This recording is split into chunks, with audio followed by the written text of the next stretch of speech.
बिस्मिल्लाहिर्रहमानिर्रहीम। शुरू अल्लाह के नाम से जो बड़ा मेहरबान नहायत रहम करने वाला है। एम के एन स्पीक्स के मोहतरम अज़ीज़ दोस्तों, अस्सलाम वालेकुम। मोहतरम नाज़रीन, एक बादशाह बहुत आयाश और हुस्न परस्त था। इसका महल खूबसूरत लड़कियों से हर वक्त भरा रहता था। जिस लड़की पर इसका दिल आ जाता वो इसी शाम इसके बिस्तर पर पहुंचा दी जाती। बादशाह का वज़ीर बहुत समझदार और मुखलिस इंसान था। हर काम में बादशाह इसकी राय को अहमियत देता और हर काम में इसको साथ शरीक रखता। एक दिन महल में दावत चल रही थी। सब वज़ीर मशीर अपनी बेगमात के साथ तशरीफ़ लाए थे कि अचानक बादशाह की नज़र वज़ीर की बीवी पर पड़ी। इतनी हसीन औरत तो इसके महल में भी ना थी जितनी हसीन इसके वज़ीर की बीवी थी। हस्बे मामूल बादशाह की राल टपकने लगी, लेकिन मसला ये था इस बार सामने कोई आम औरत नहीं बल्कि इसके वज़ीर की बीवी थी। सारी रात बादशाह को नींद ना आ सकी और वो वज़ीर की बीवी के बारे में सोचता रहा। बादशाह को कोई रास्ता नज़र नहीं आ रहा था।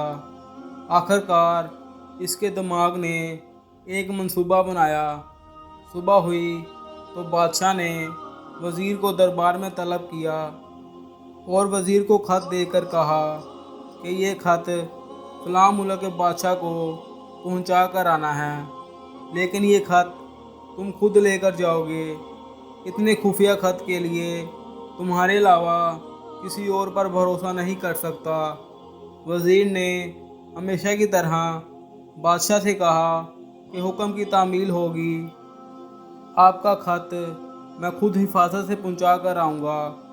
अगली सुबह वो सोकर उठा और अपनी बीवी से मिलकर एक लंबे सफ़र पर रवाना हो गया।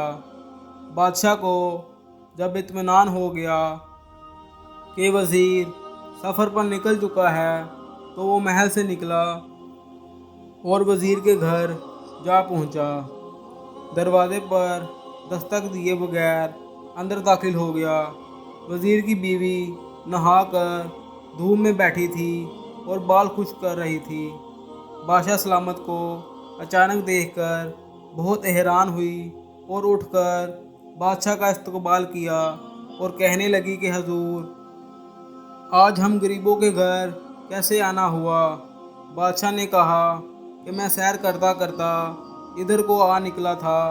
सोचा कि तुम अपने शोहर के बिना घर में अकेली होगी, तुमसे पूछ लिया जाए कि किसी चीज़ की ज़रूरत तो नहीं। वज़ीर की बीवी ने बादशाह की काफ़ी खातर तवाज़ुना की। बादशाह मतलब की बात पर आ गया। इसकी हुस्न की तारीफ़ें शुरू कर दी और कहने लगा कि तुम जैसी हसीन औरत मैंने आज तक नहीं देखी। वज़ीर की बीवी समझदार थी। इसको पहले ही शक हो गया था कि बादशाह ने जानबूझकर मेरे शोहर को मुल्क से बाहर भेजा है ताकि इसकी गैर मौजूदगी में मुझे अपने जाल में फंसा सके। और बोली कि हजूर, शेर जंगल का बादशाह होता है, इसको ज़ेब नहीं देता कि वो मर्दार खाए और गंदगी में मुंह मारे। जब हुक्मरान खुद लटेरे बन जाएं तो अवाम इंसाफ लेने किसके पास जाए। झूठे बर्तन में मुंह मारना बादशाह सलामत की शान के ख़िलाफ़ है। वज़ीर की बीवी के मुंह से ऐसी बातें सुनकर बादशाह को अपनी हरकत पर शदीद अफसोस हुआ। वो उठा और बाहर निकल गया। दूसरी तरफ जब वज़ीर थोड़ा दूर गया तो इसको याद आया कि बादशाह का ख़त तो घर पे ही रह गया। इसने घोड़ा वापस मोड़ा और ख़त लेने घर वापस आया। तकिए के नीचे से ख़त निकालते वक़्त इसे पलंग के नीचे पड़ी बादशाह की चप्पल नज़र आई जो वो जल्दी में भूल गया था। फिरोज का सर घूम गया और वो समझ गया कि बादशाह ने इसलिए इसको सफ़र पर भेजा ताकि वो अपना मतलब पूरा कर सके। फिरोज किसी को कुछ बताए बगैर चुपचाप घर से निकल गया और बादशाह का काम ख़त्म करके बादशाह के पास वापस आया तो बादशाह ने इनाम के तौर पर इसे 100 दिनार दिए।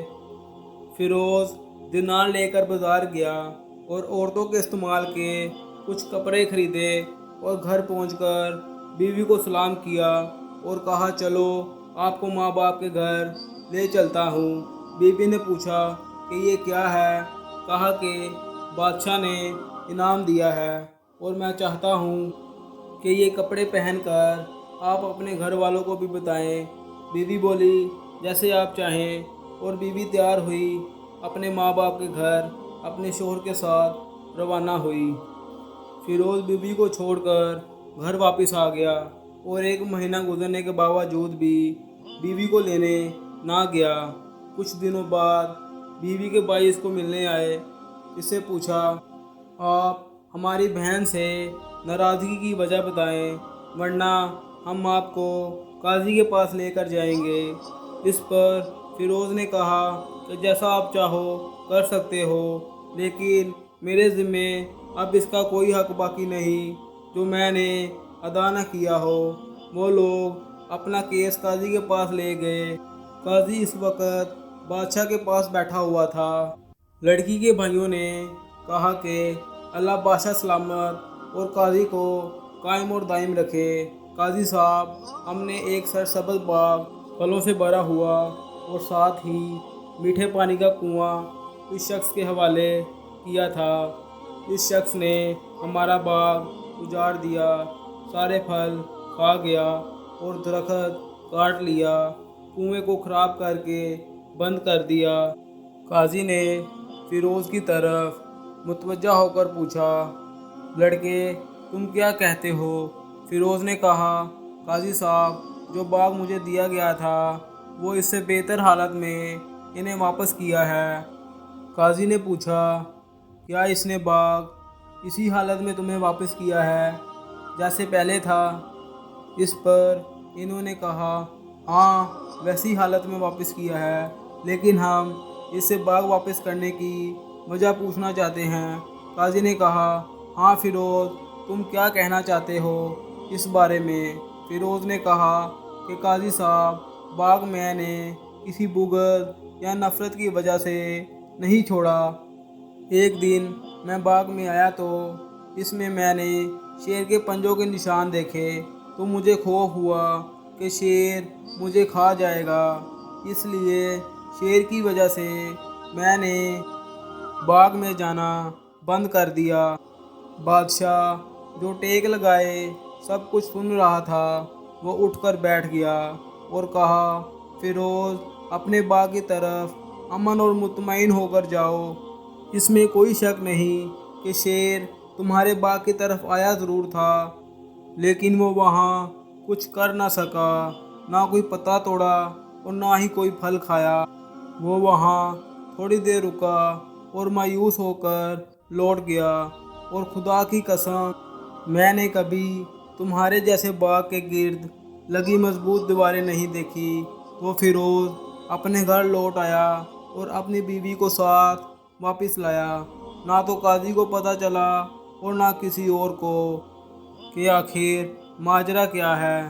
अल्लाह पाक आप लोगों के घर खुशियों से भर दे, आपको, आपके अहलो अयाल को और आपके माल को अपने हिफ्ज़ो ईमान में रखे।